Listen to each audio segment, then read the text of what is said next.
नमस्कार मेरे प्यारे साथियों, आप सभी का स्वागत है जीके शुभम स्टडी में। और आप लोग कैसे हैं? आशा करते हैं कि आप लोग स्वस्थ होंगे, मस्त होंगे और जहां भी होंगे अपनी अपनी तैयारी में व्यस्त होंगे। दोस्तों, आज हम बात करने वाले हैं यूपी पुलिस से संबंधित टॉप 20 ऐसे प्रश्न हैं जो कि परीक्षा की दृष्टि से देखा जाए काफ़ी इंपॉर्टेंट क्वेश्चन है और इस बार परीक्षा में पूछे जाने की लगभग पूरी संभावना है।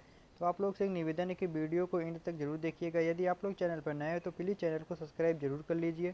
तो चलिए बिना देर किए स्टार्ट करते हैं। आज का पहला क्वेश्चन है, पर्यावरण संरक्षण अधिनियम लागू हुआ था। तो दोस्तों, पर्यावरण संरक्षण अधिनियम कब लागू हुआ था? आपका ऑप्शन दिया 1972, 1986, 1992 या फिर 2000। तो याद रखिएगा, आपका राइट आंसर हो जाएगा ऑप्शन बी 1986। तो पर्यावरण संरक्षण अधिनियम 1986 ईस्वी में लागू हुआ था। तो याद रखिएगा ऑप्शन बी को लॉक कर लेते हैं। चलिए अगला क्वेश्चन देखते हैं दोस्तों। यदि दोस्तों आप लोग को पहले से किसी भी क्वेश्चन का आंसर पता हो तो आप सब उसका जवाब कमेंट बॉक्स में ज़रूर दीजिएगा। तो वायु प्रदूषण को कम किया जा सकता है। दोस्तों, वायु प्रदूषण को कम कैसे किया जा सकता है उसी को आपको बताना है। आपका ऑप्शन दिया सूर्य प्रकाश द्वारा, वृक्षों द्वारा, ध्वनि विस्तारक यंत्रों रोक लगाकर या फिर इनमें से कोई नहीं। तो याद रखिएगा, आपका राइट आंसर जाएगा ऑप्शन बी वृक्षों द्वारा।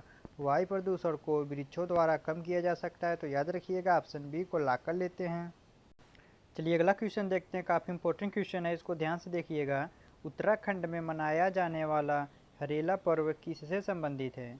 दोस्तों, उत्तराखंड में मनाया जाने वाला हरेला पर्व किससे संबंधित है? आपका ऑप्शन दिया जल संरक्षण से, पौधारोपण से, ओजोन संरक्षण से या फिर इनमें से कोई नहीं। तो याद रखिएगा, आपका राइट आंसर जाएगा ऑप्शन बी पौधारोपण से। तो उत्तराखंड में मनाया जाने वाला हरेला पर्व पौधारोपण से संबंधित है। तो याद रखिएगा ऑप्शन बी को लॉक कर लेते हैं। चलिए अगला क्वेश्चन देखते हैं। किस देश में सर्वाधिक अम्लीय वर्षा होती है? तो दोस्तों, किस देश में सर्वाधिक अम्लीय वर्षा होती है? आपका ऑप्शन दिया जापान, चीन, नॉर्वे, संयुक्त राज्य अमेरिका। तो याद रखिएगा, आपका राइट आंसर जाएगा ऑप्शन सी नॉर्वे। तो नॉर्वे देश में सर्वाधिक अम्लीय वर्षा होती है। तो याद रखिएगा ऑप्शन सी को लॉक कर लेते हैं। चलिए अगला क्वेश्चन देखते हैं दोस्तों। काफ़ी इंपॉर्टेंट क्वेश्चन है। ओजोन परत किन हानिकारक किरणों को अवशोषित करती है? दोस्तों, ओजोन परत किन हानिकारक किरणों को अवशोषित करती है? आपका ऑप्शन दिया गामा किरणें, पराबैंगनी किरणें, एक्स किरणें या फिर इनमें से कोई नहीं। तो याद रखिएगा, आपका राइट आंसर जाएगा ऑप्शन बी पराबैंगनी किरणें। तो ओजोन परत पराबैंगनी किरणें हानिकारक किरणों को अवशोषित करती है। तो याद रखिएगा, ऑप्शन बी को लॉक कर लेते हैं। चलिए अगला क्वेश्चन देखते हैं। ओजोन परत किस प्रदूषक के कारण क्षतिग्रस्त होती है?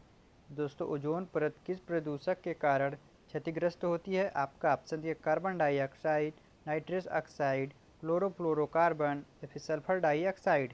तो याद रखिएगा, आपका राइट आंसर हो जाएगा ऑप्शन सी क्लोरोफ्लोरोकार्बन। तो ओजोन परत क्लोरोफ्लोरोकार्बन प्रदूषक के कारण क्षतिग्रस्त होती है। तो याद रखिएगा, ऑप्शन सी को लॉक कर लेते हैं। चलिए अगला क्वेश्चन देखते हैं। किस गैस को ग्रीन हाउस गैस नहीं माना जाता है? तो दोस्तों, किस गैस को ग्रीन हाउस गैस नहीं माना जाता है? आपका ऑप्शन दिया कार्बन डाइऑक्साइड, मीथेन, ऑक्सीजन या फिर नाइट्रस ऑक्साइड। तो याद रखिएगा, आपका राइट आंसर जाएगा ऑप्शन सी ऑक्सीजन। तो ऑक्सीजन गैस को ग्रीन हाउस गैस नहीं माना जाता है। तो याद रखिएगा, ऑप्शन सी को लॉक कर लेते हैं। चलिए अगला क्वेश्चन देखते हैं। कौन सा वनस्पति जीवन का सबसे बड़ा स्रोत है? दोस्तों, कौन सा वनस्पति जीवन का सबसे बड़ा स्रोत है? आपका ऑप्शन दिया रेगिस्तान, समुद्र, जंगल या फिर घास के मैदान। तो याद रखिएगा, आपका राइट आंसर जाएगा ऑप्शन सी जंगल। तो जंगल वनस्पति जीवन का सबसे बड़ा स्रोत है। तो याद रखिएगा, ऑप्शन सी को लॉक कर लेते हैं। चलिए अगला क्वेश्चन देखते हैं दोस्तों। आप लोग जितना भी क्वेश्चन देख रहे हैं आपके लिए काफ़ी इंपॉर्टेंट रहने वाला है, तो आप लोग काफ़ी ध्यान से देखिएगा। प्राकृतिक वनस्पति क्या है? तो दोस्तों, प्राकृतिक वनस्पति क्या है? आपका ऑप्शन दिया मानव द्वारा लगाए गए पौधे, स्वाभाविक रूप से उगने वाले पौधे, कृषि पौधे या फिर सजावटी पौधे।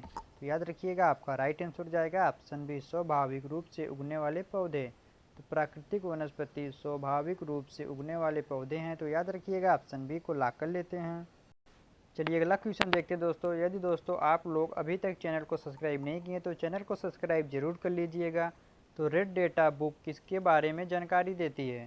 तो दोस्तों, रेड डेटा बुक किसके बारे में जानकारी देती है? आपका ऑप्शन दिया पौधों की नई प्रजातियाँ, संकटग्रस्त और विलुप्त प्रजातियाँ, औषधि पौधे या फिर खाद्य पौधे। तो याद रखिएगा, आपका राइट आंसर जाएगा ऑप्शन बी संकटग्रस्त और विलुप्त प्रजातियाँ। तो रेड डेटा बुक संकटग्रस्त और विलुप्त प्रजातियाँ की जानकारी देती है। तो याद रखिएगा, ऑप्शन बी को लॉक कर लेते हैं। चलिए अगला क्वेश्चन देखते हैं, काफ़ी इंपॉर्टेंट क्वेश्चन है। कौन सी प्रक्रिया जल चक्र का हिस्सा नहीं है? दोस्तों कौन सी प्रक्रिया जल चक्र का हिस्सा नहीं है? आपका ऑप्शन दिया वाष्पीकरण, संघनन, नाइट्रिफिकेशन या फिर वर्षा। तो याद रखिएगा आपका राइट आंसर जाएगा ऑप्शन सी नाइट्रिफिकेशन। तो नाइट्रिफिकेशन जल चक्र का हिस्सा नहीं है, तो याद रखिएगा ऑप्शन सी को ला कर लेते हैं। चलिए अगला क्वेश्चन देखते हैं दोस्तों, काफ़ी इंपॉर्टेंट क्वेश्चन है, इसको ध्यान से देखिएगा। पर्यावरण अध्ययन के लिए कौन सा उपकरण प्रयोग नहीं होता है? दोस्तों पर्यावरण अध्ययन के लिए कौन सा उपकरण प्रयोग नहीं होता है? आपका ऑप्शन दिया बैरोमीटर, जिस्मोग्राफ, हाइग्रोमीटर या फिर गैल्वेनोमीटर। तो याद रखिएगा आपका राइट आंसर जाएगा option D galvanometer.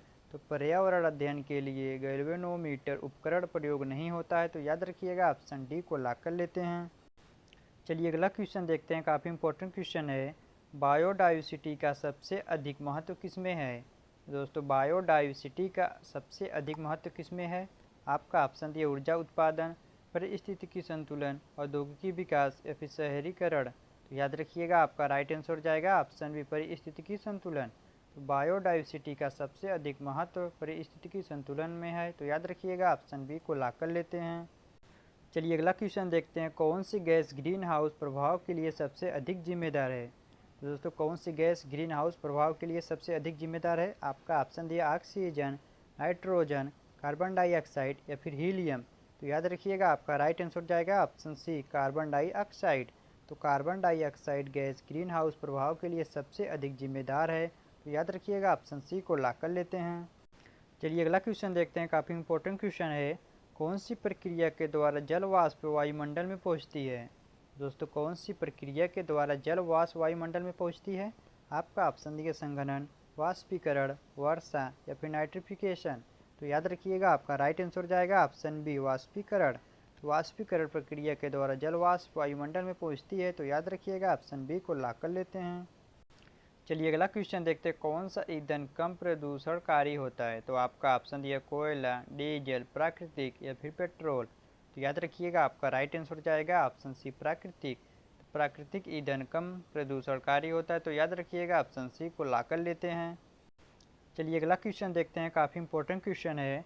Carbon footprint का अर्थ क्या है? तो दोस्तों कार्बन फुटप्रिंट का अर्थ क्या है? आपका ऑप्शन दिया कार्बन का संचय, कार्बन का उत्पादन, व्यक्ति या संगठन द्वारा उत्पन्न कुल ग्रीन हाउस गैस उत्सर्जन या फिर कार्बन का उपयोग।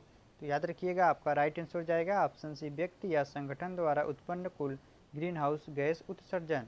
तो कार्बन फुटप्रिंट का अर्थ व्यक्ति या संगठन द्वारा उत्पन्न कुल ग्रीन हाउस गैस उत्सर्जन है, तो याद रखिएगा ऑप्शन सी को ला कर लेते हैं। चलिए अगला क्वेश्चन देखते हैं, पृथ्वी पर जीवन के लिए कौन सा तत्व सबसे महत्वपूर्ण है? तो दोस्तों पृथ्वी पर जीवन के लिए कौन सा तत्व सबसे महत्वपूर्ण है, उसी को आपको बताना है। आपका ऑप्शन दिया कार्बन, नाइट्रोजन, जल या फिर ऑक्सीजन। तो याद रखिएगा आपका राइट आंसर जाएगा ऑप्शन सी जल। तो पृथ्वी पर जीवन के लिए जल तत्व सबसे अधिक महत्वपूर्ण है, तो याद रखिएगा ऑप्शन सी को ला कर लेते हैं। चलिए अगला क्वेश्चन देखते हैं दोस्तों, काफ़ी इंपॉर्टेंट क्वेश्चन है, इसको ध्यान से देखिएगा। कौन सी प्रक्रिया वनस्पति और जल निकासी को प्रभावित करती है? दोस्तों कौन सी प्रक्रिया वनस्पति और जल निकासी को प्रभावित करती है, उसी को आपको बताना है। आपका ऑप्शन दिया अपरक्षण, पुनरोधन, अपसरण या फिर वनीकरण। तो याद रखिएगा आपका राइट आंसर जाएगा ऑप्शन डी वनीकरण। तो वनीकरण प्रक्रिया वनस्पति और जल निकासी को प्रभावित करती है, तो याद रखिएगा ऑप्शन डी को ला कर लेते हैं। चलिए अगला क्वेश्चन देखते हैं, काफ़ी इंपॉर्टेंट क्वेश्चन है। प्राकृतिक आपदा में कौन सा कारक शामिल नहीं होता है? दोस्तों प्राकृतिक आपदा में कौन सा कारक शामिल नहीं होता है? आपका ऑप्शन दिए भूकंप, बाढ़, चक्रवात या फिर वनीकरण। तो याद रखिएगा आपका राइट आंसर जाएगा ऑप्शन डी वनीकरण। तो प्राकृतिक आपदा में वनीकरण कारक शामिल नहीं होता है, तो याद रखिएगा ऑप्शन डी को ला कर लेते हैं। चलिए अगला क्वेश्चन देखते हैं, और आज का लास्ट क्वेश्चन है। कौन सी गैस वायुमंडल में सबसे अधिक मात्रा में पाई जाती है? दोस्तों कौन सी गैस वायुमंडल में सबसे अधिक मात्रा में पाई जाती है? आपका ऑप्शन दिया ऑक्सीजन, नाइट्रोजन, कार्बन डाइऑक्साइड या फिर हीलियम।